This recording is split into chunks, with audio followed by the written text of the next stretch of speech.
बचपन की छोटी छोटी खुशियों में से एक दोस्तों के घर रात गुजारना भी है। Wishes can be back. Okay, stay there. बच्चे रात का ज्यादातर हिस्सा एक दूसरे के साथ हंसते बोलते हुए गुजारते हैं, लेकिन रात को सोते में बिस्तर गीला कर देने वाले बच्चे के लिए ये शर्मिंदगी से गुजरने का एक मरहला भी बन सकता है।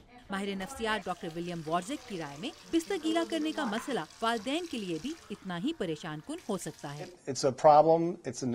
ये एक मसला है, एक माली परेशानी भी, और कुछ वालिदैन इसे मैच्योरिटी की एक अलामत समझकर बहुत ज्यादा परेशान रहते हैं। डॉक्टर वॉर्जेक के ख्याल में बच्चों में इस मसले से रोकथाम का एक तरीका रात को इन्हें माया चीजें कम देना है, क्योंकि कैफीन एक पेशाब आवर मुरक्कब है।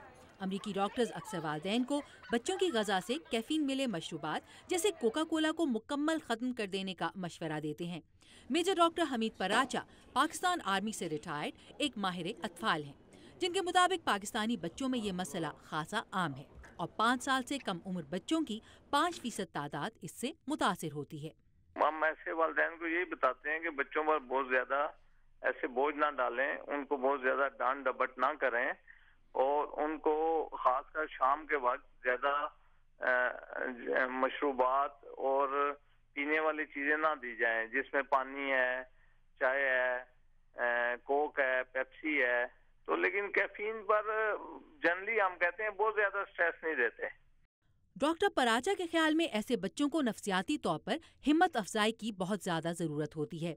इधर अमेरिका में डॉक्टर वॉर्जेक एक ऐसी तहकीक के मुसन्निफ हैं जिसकी बुनियाद इस ख्याल पर थी कि कैफीन और रात को बिस्तर गीला कर देने में ताल्लुक मौजूद है, लेकिन इस तहकीक के नताइज ने इन्हें हैरान कर दिया। हमें बच्चों में रात को बिस्तर गीला करने के मसले और कैफीन की उस मिकदार में जो वो इस्तेमाल करते हैं कोई खास ताल्लुक नहीं मिल सका। इस सर्वे में 5 से 12 साल की उम्र के तकरीबन 300 बच्चे शामिल हुए। वालिदैन से कैफीन की उस मिकदार के बारे में पूछा गया जो इनके बच्चे रोजाना इस्तेमाल करते थे। एक बड़ी तादाद यानी 75% कैफीन मिले मशरूबात पीती थी और रात को बिस्तर गीला करने वाले ज्यादातर लड़के थे। डॉक्टर वॉर्जेक के मुताबिक उम्र के बढ़ने के साथ ज्यादातर बच्चे सुबह को बिस्तर से निकलकर टॉयलेट जाना सीख जाते हैं।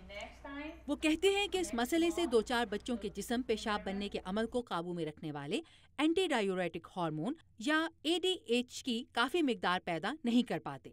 दिन में तो इस हार्मोन की एक खास मिकदार सब में मौजूद होती है, लेकिन रात को कुदरती तौर पर इस हार्मोन में इजाफा पेशाब बनने की मिकदार को कम कर देता है। डॉक्टर वॉर्जेक वालिदैन पर अपने बच्चों के खाने पीने पर गहरी नजर रखने के लिए जोर देते हैं, खासतौर से कैफीन वाले मशरूबात। इनकी राय में साइंसदान बड़ों में तो कैफीन के असरात के बारे में काफी मालूमात रखते हैं, बच्चों में नहीं।